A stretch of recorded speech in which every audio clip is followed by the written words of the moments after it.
IGN Live at E3 2013. Now, we've seen some amazing games, but only one can be crowned as the People's Choice winner. So you can cast your vote at go.ign.com/E3people'schoice, and we'll tell you the winner on Thursday. But moving along, The Evil Within is a brand new game from the creator of Resident Evil. We first told you about it back in April, so let's see how it's looking. Thank you, Naomi. I'm joined now by Pete Haynes from Bethesda. Going to show us a little bit more of The Evil Within. Yeah. I'm very excited to see this because you guys just announced this fairly recently. Yep. And we could tell it looks cool, it's moody, it's bloody, it's terrifying, but I don't really know what the game is all about. So I know you're going to show us some footage here. Can you give us any setup before we dive into it? So The Evil Within is a pure survival horror game.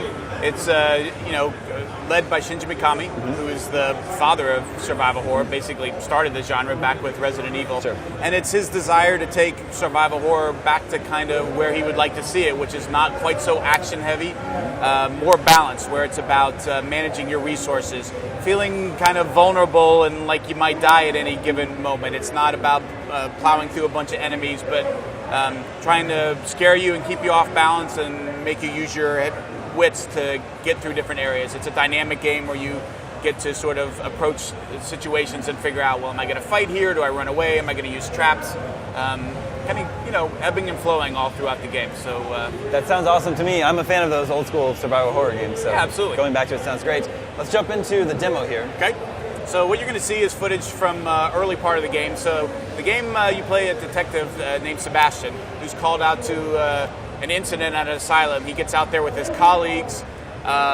Something happens. He gets knocked out, and he basically wakes up here where he is in a pretty bad predicament. Sure. The story is really one we're not going to be talking a whole lot about. So it's something that you kind of unravel and discover as you go through the game. But it's obviously all about horror. You can see you face this really spooky-looking guy hanging here with all these bodies, and off to the left, something horrible and unimaginable is being done to this to one of the bodies off to your left. As you can see, this is actually the way the game is presented. So it's a very HUD light game. We don't have a lot of stuff up on the screen. It's also presented in this different CinemaScope aspect ratio. So it's 2.35 by 1 as opposed to the standard 16 by 9. Gives it a kind of interesting feel when you're playing the game, and allows us to do some things creatively. But the whole idea is to make you feel really immersed in the game. So here, the character's being prompted. I need to swing back and forth here to try and reach the knife that's stuck in the side of one of the bodies here. So I'm going to swing back and forth until Sebastian can grab it and try and use that to free myself. This is all running on a very heavily modified version of Intech 5 that Tango put together. So it's an engine that they felt gave them a lot of flexibility, but they obviously had to do some things because the game is played in a third-person perspective, as you'll see here.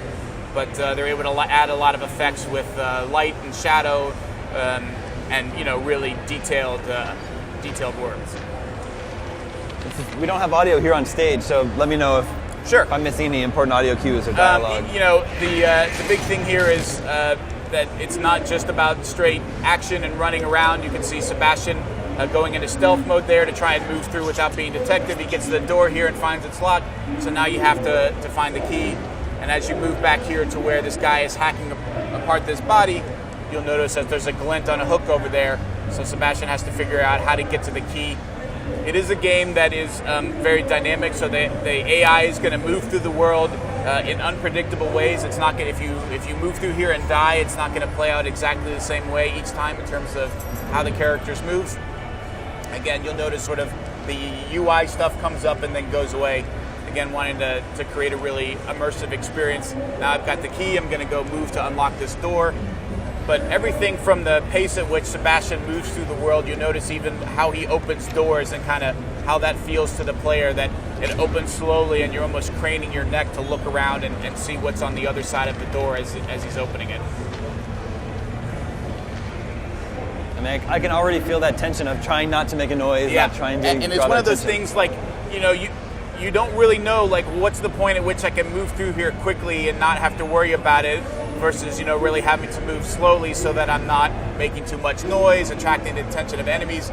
Doors you open slowly, but you can also kick them open. But if you kick open the wrong door and create noise when there's enemies around, then you're in trouble. Here, Sebastian has walked through, and didn't notice a trap that was there. Now he triggered the trap, and now you got a big chainsaw guy chasing after you.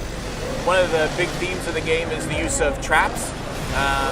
Traps both that your enemies are using against you, as well as traps that you can use and try and solve combat situations where maybe you've only got 3 bullets and there's 8 bad guys to deal with, but you can lure them into an area where you can set in a trap, a couple of explosives, and try and take out a large number of them.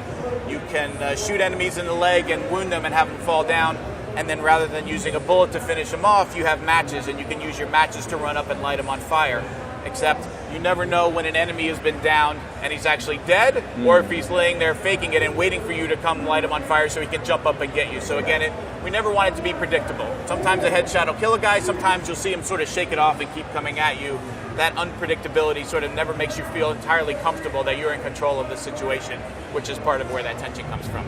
That was at the end of our demo? Yeah, I believe that's not enough. Yeah, I need more. You know, it's coming out next year. We All obviously got a lot to show between now and then, but you start to get an idea for what Shinji is going for. Sure. You know, giving you sections of the game where you have no weapons, sections where you've got limited resources, and really mixing the two to make a kind of a tense game that mixes the action and adventure and exploring. Well, you have my intention. Definitely keep me informed on its progress. Absolutely. That's the Evil Within. Back to Naomi. Thanks, Damon. That game looked very intense, but how did it look to you? Tweet at IGN with the hashtag E32013. We're really curious what you're thinking. It's true. And speaking of thinking, Naomi Way, it's now time to show Quantum Break. And yeah, that terrible joke was for you Up at Noon fans out there. Quantum Break, up next.